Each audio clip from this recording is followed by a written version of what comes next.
अल्लाहुम्मा सल्ली अला मुहम्मदिन व अला आले मुहम्मद। एक एक ऊँट पर तीन तीन लोगों को सवार किया गया। औरतों को ऊँटों की नंगी पीठ पर बिठाया गया, जबकि इमाम ज़ैनुल आबिदीन को बिठाया भी गया और इनके हाथ पांव और गर्दन को जंजीरों से जकड़ा भी गया। जहाँ जहाँ से ये लुटा हुआ काफिला गुजरता, लोगों को उन पर रहम आता। ज़्यादातर लोग नहीं जानते थे कि ये लोग कौन हैं और उनके साथ ये सुलूक क्यों किया जा रहा है। इन्हें यही बताया जाता कि बागी हैं, जिन्होंने हुकूमत से बगावत की और यजीद ने इन्हें काफिर किरदार तक पहुंचा दिया है। मकसद ये था कि लोग डर जाएं और यजीद की मुखालफत से हमेशा के लिए बाज रहें। इमाम आली मुकाम का सर मुबारक ले जाने वाले काफिले के रास्ते में एक मंजिल पर एक गिरजा था। रात गुजारने के लिए काफिले ने वहीं क़याम किया और बकौल इब्ने कसीर वो लोग आपका सर मुबारक पास ही रखकर शराब पीने लगे।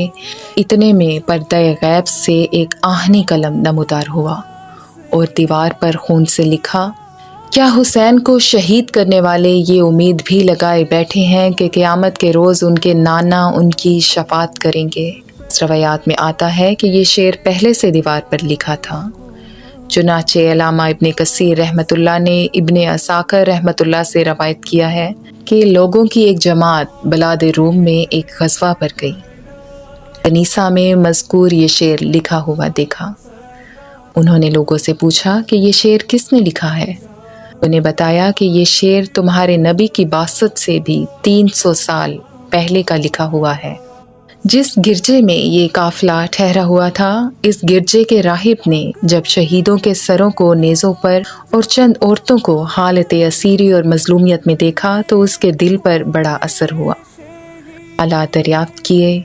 जब उसको सब कुछ मालूम हुआ तो वो सख्त हैरान हुआ और कहने लगा कि तुम लोग बहुत बुरे हो।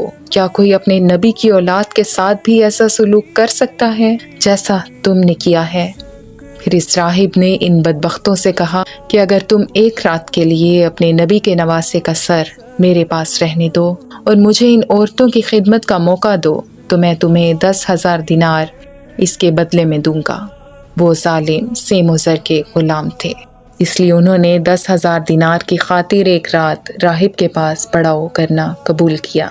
राहिब ने अपने घर को खाली किया। पर्दादार मुकद्दस बीबियों को घर की 4 दीवारी में एक साफ सुथरा कमरा रात गुजारने के लिए पेश किया और अपनी खिदमत पेश करते हुए कहा कि किसी चीज़ की भी ज़रूरत हो तो मुझे बताओ। अगरचे मैं मुसलमान नहीं हूँ, लेकिन मेरे दिल में तुम्हारे ख़ानदान की बड़ी इज्जत है। राहिब ने गिरजे के खादिम से कहा कि रात भर इन मुकद्दस औरतों की खिदमत करो। ये मुसलमानों के नबी की बेटियाँ हैं। और ख़ुद इमाम आली मुकाम के सर अनवर को एक धोए हुए साफ उजले तश्त में रख कर चेहरा मुबारक, मुकद्दस जुल्फ़ों और दाढ़ी मुबारक के बालों को जो गुबार और खून से अटे हुए थे धोने लगा। उसने चेहरा मुबारक धोकर साफ़ किया और इतर काफूर लगाकर मुअत्तर किया। फिर बड़े अदब और ताज़ीम के साथ सारी रात सर अनवर के सामने बैठा ज़ारो की तार रोता रहा।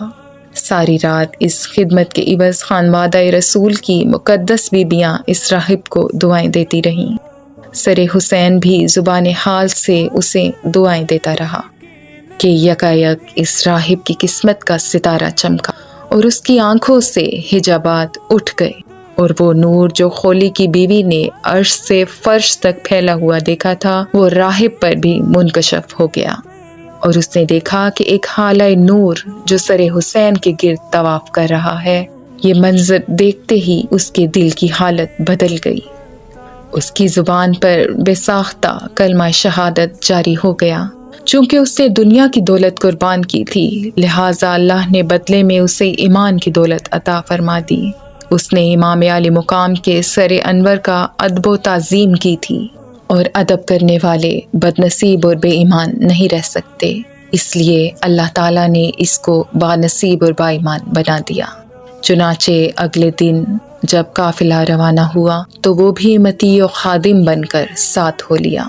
यहाँ एक और नहायत इबरत अंगेज वाक़या रूनमा हुआ। यज़ीदी फ़ौज के बदबख्त सिपाहियों ने इमाम आली मुकाम अलैहिस्सलाम के लश्कर के खैमों से جو درہم و دینار لوٹے تھے اور جو دینار انہوں نے راہب سے لیے تھے تقسیم کرنے کے لیے جب انہوں نے تھیلیوں کے منہ کھولے تو کیا دیکھا کہ وہ سب درہم و دینار مٹی کی ٹھیکریاں بنے ہوئے تھے، اور ان کی ایک طرف یہ آیت مبارکہ لکھی تھی، اور اے مخاطب تو ہرگز یہ خیال مت کرنا کہ جو ظالم جو کچھ کرتے ہیں اللہ ان کے اعمال سے بے خبر ہے، جبکہ دوسری طرف یہ آیت مکتوب تھی، اور جن لوگوں نے ظلم ڈھایا ہے ان کو بہت جلد معلوم ہو جائے گا کہ انہیں کس کروٹ لوٹایا جائے گا۔ یزیدی فوج کے سپاہیوں کے پاس درہم و دینار کا ٹھیکریاں بن جانا ایک تنبیہ تھی کہ بدبختو، تم نے اس فانی اور مادی دنیا کے لیے دین چھوڑا ہے اور آل رسول پر ظلم و ستم کیا ہے۔ یاد رکھو، دین تو تم نے چھوڑ ہی دیا، مگر جس فانی اور بے وفا دنیا کے لیے تم نے دین چھوڑا ہے وہ بھی تمہارے ہاتھ نہیں آئے گی، اور تم خاسرت دنیا والآخرہ کے مستاق بنو گے۔ پھر جب یہ قافلہ یزید کے دربار میں پہنچا تو وہ بہت خوش ہوا۔ اس نے امام زین العابدین سے کہا کہ تمہارے باپ نے میرے خلاف بغاوت کی اور اپنے انجام کو پہنچ گیا۔